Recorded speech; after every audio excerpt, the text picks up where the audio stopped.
అయ్యా కంత్రిక్ గారు, 84 లక్షల జీవరాశుల్లో నేను ఒక జన్మ, మీరు ఒక జన్మ.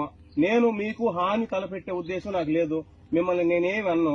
దయచేసి మీరు నన్ను ఏం అనకుండా ఉంటే చాలు. ఎందుకంటే నేను గరికపాటి గారి ప్రసంగాలు విన్నా, చాగంటి గారి ప్రసంగాలు విన్నా, శ్రీ శ్రీ విద్యా ప్రకాశానందగిరి స్వాముల వారి ప్రసంగాలు విన్నాను. కాబట్టి ఇంకొక ప్రాణికి హాని తలపెట్టే ఉద్దేశం నాది కాదు.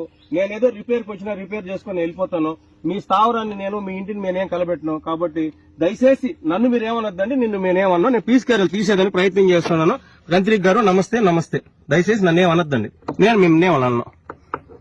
ధన్యవాదాలు కంత్రిక్ గారు. మీరు నాకు సహకరించినందుకు సదా మీకు నేను కృతజ్ఞత భావంతో ఉంటాను. నా చెయ్యి మీ పక్కన దగ్గరున్నా మీరు ఎందుకు స్పందించలేదంటే అది నా కళ్లల్లో మీరు సూటిగా చూసినా చెడు చేసే గుణం నాలో లేదంటే నేను ఎన్నో ఆధ్యాత్మిక విషయాలు వినుండాను, ఆచరిస్తున్నాను. కాబట్టి దయచేసి మీరు నా చెయ్యి కూడా మీకు అందించినాను.